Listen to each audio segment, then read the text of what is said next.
దైవజ్ఞ నూకల రవికుమార్ సిద్ధాంతి గారి ఆధ్వర్యంలో అష్టలక్ష్మి హోమం చేయించుకొనుటకై వెంటనే సంప్రదించండి. నమస్కారం గురుగారు. ఆశీర్వచనం తల్లి. గురుగారు, ఒక బిజినెస్, అది ఎలాంటి బిజినెస్ అయినా కానివ్వండి, మొదలు పెట్టేటప్పుడు పెళ్ళికి ఎలా జాతకాలు చూపించుకుంటామో ఇక్కడ ఈ బిజినెస్ పరంగా కూడా అలాంటి జాతకాలే చూపించుకోవాలి అని అంటారు. అది పార్ట్నర్షిప్గా అయినా కానివ్వండి, సింగిల్గా బిజినెస్ పెట్టినా కానివ్వండి. కానీ ఏంటి అంటే బిజినెస్ పెట్టిన తర్వాత ఎన్నో లాసెస్ జరుగుతూ ఉంటాయి. కొంతమందికి అయితే కలిసి రాకుండా కూడా వెళ్ళిపోతుంది. సో బిజినెస్ చేసుకునేటప్పుడు కూడా రాశులు కలవాలి, నక్షత్రాలు కలవాలి అని అంటూ ఉన్నారు. నిజమే అంటారా? అసలు ఎలా జాతకాలు చూసుకోవాలి అంటారు బిజినెస్ స్టార్ట్ చేసేటప్పుడు లాస్ రాకుండా ఉండాలి అంటే? శ్రీ మహాగణాధిపతయే నమః. ఐం మహాసరస్వత్యే నమః. శ్రీ లలితాంబికాదేవియే నమః. ఏదైనా బిజినెస్ చేయాలి అని అనుకునేటువంటి వాళ్లకు ఎటువంటి బిజినెస్ అయినా కావచ్చు కాక కిరాణా కావచ్చు, బట్టల వ్యాపారం కావచ్చు, లేదా రియల్ ఎస్టేట్ కావచ్చు, బంగారు వ్యాపారం కావచ్చు, ఏదైనా ఏ బిజినెస్ చేయాలన్నా, స్కూళ్ళు కావచ్చు, ఇలాంటివి ఏవైనా మేము పార్ట్నర్షిప్లో పెట్టి చేయాలనుకుంటున్నాము గురువుగారు అంటే అది ఇద్దరా, ముగ్గురా, నలుగురా, 5 మందా అనేటువంటిది ఇంక వాళ్ళ సౌకర్యాన్ని బట్టి. అయితే ఇక్కడ వీళ్ళ జాతకాలు చూసుకొని ఆ సంస్థకంటూ ఒక పేరు అనేటువంటిది ఏర్పాటు అవుతుంది. ఆ పేరు ఏది ఎట్లుంటే బాగుంటుంది బిజినెస్ది అనేటువంటిది ఒకటి ఫస్ట్ చూసుకోవాలి. మొట్టమొదట ఎవరెవరు కలిస్తే బాగుంటుంది, ఎవరు కలవకుంటే మేలు అనేటువంటిది కూడా ఉంటుంది. వీళ్ళల్లో ఎవరిదైనా అతి ప్రాణ స్నేహితుడు, మనసు నొచ్చుకుంటాడు, మేమిద్దరమే కలిసి చేసిన నీది బాగలేదు అని ఎట్లా చెప్తాం మనము, నువ్వు బాగలేదు కాబట్టి నువ్వు మాతో కలవద్దు అని అంటే అతను ఫీల్ అవుతాడు కదా గురువుగారు. ఒక మనిషిని నొప్పించడం మన అభిమతం కాదు కదా. అలా మరి అతన్ని ఏం చేయాలి అంటే అప్పుడు పార్ట్నర్షిప్గా పెట్టుకోవచ్చు, కానీ అతని ప్రమేయము అక్కడ ఎంతవరకు ఉండాలి అనేటువంటిది ఒక్కసారి చూసుకోవాలి. అందరూ లాభపడడానికే లాభం తీసుకోవచ్చు సమానంగా. ఇక్కడ కొద్ది రోజులకి ఏమవుతుందంటే నువ్వు రావటం లేదు కదా, మరి మేమే కష్టపడుతున్నాము కదా, నువ్వు ఊరికనే ఉంటే నీకు ఇవ్వాల్సి వస్తుంది కదా అనేటువంటివి రాకూడదు అక్కడ. ఎందుకు? అతను వస్తే ఇక్కడ ఇబ్బందులు వస్తాయి కాబట్టి పెట్టుబడి వరకు మాత్రమే పెడుతున్నాడు కాబట్టి నేను రాను. అతనికి ఇంకొక పని ఏదైనా వేరే పని అప్పచెప్పొచ్చును అక్కడ ప్రాధాన్యత లేకుండా. అలా చేసుకునేటువంటి వరకు కొంతవరకు కొంతమందికి ఉంటాయి.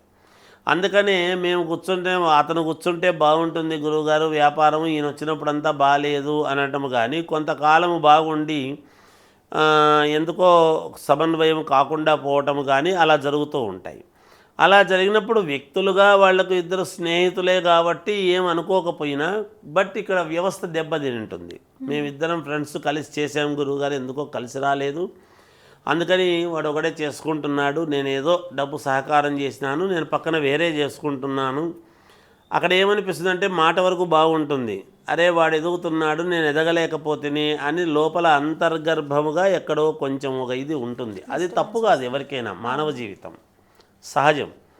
అటువంటి వాళ్లకు ఒక్కసారి చూసుకొని దానికి సంబంధించినటువంటిది ఏమి చేస్తే మేలు, వీళ్ళు ఏమి పాటిస్తే బాగుంటుంది. ఒకవేళ అది బాగాలేకపోవచ్చు, కానీ బాగలేనంత మాత్రాన ఏం పాటిస్తే దానికి సమన్వయం అవుతుంది అనేటువంటి విధానం ఒకటి ఉంటుంది.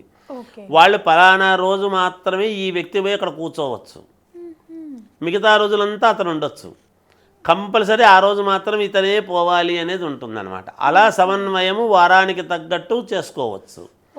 ఆ వారం రోజులు పోయినప్పుడు అతను ఎటువంటి వస్త్రాలు వేసుకుని పోతే అతనికి పని జరుగుతుంది, ఏమి జేబులో పెట్టుకొని పోతే పని జరుగుతుంది.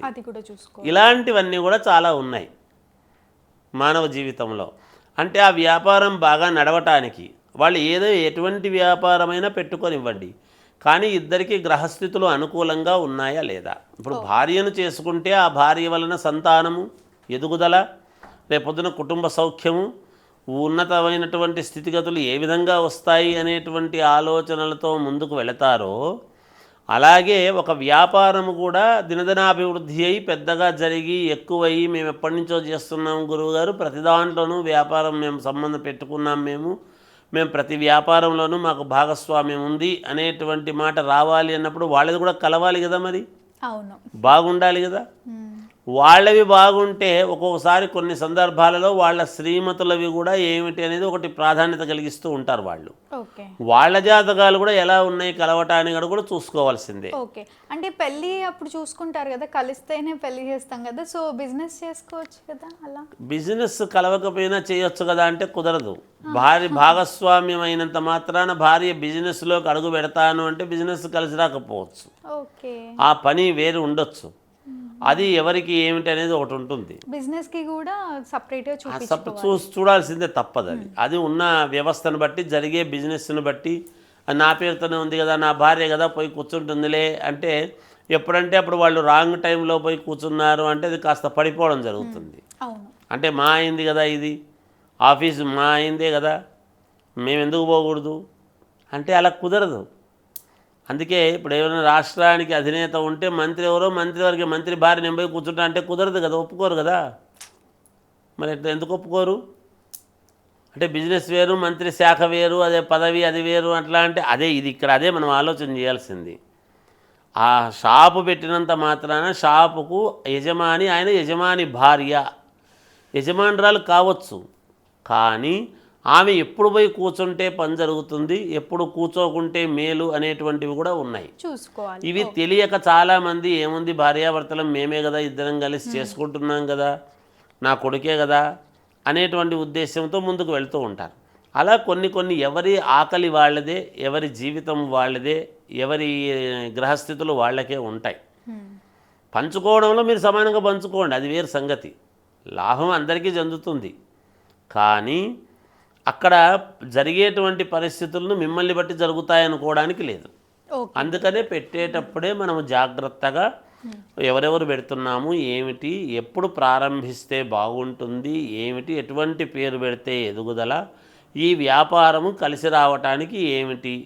ఒకవేళ కలిసి రాకపోతే మధ్యలో కొన్ని వ్యాపారాలు చాలా కలిసి రాకుండా ఉంటాయి, వాటికి సంబంధించినటువంటివి కూడా కొన్ని ఉన్నాయి చేసుకోవడానికి. మామూలుగా జనము ఆకర్షణ కోసము, వ్యాపారం బాగా జరగడం కోసము. అయితే ఎవరు పేరుతో చేసి ఎవరు దాన్ని ప్రాధాన్యతగా కలిగి చేసుకుంటే మంచిది అనేది కూడా ఉంటుంది. మళ్ళీ అందరూ అందరినీ ఆకర్షించలేరు. ఆకర్షించగలిగినటువంటి గ్రహస్థితులు ఉండేటువంటి వాళ్ళు ఒక మాట చెబితే ఆకర్షిస్తారు. అలా ఉంటాయి ఇవన్నీ కూడా వ్యాపారాలు అనేటువంటివి.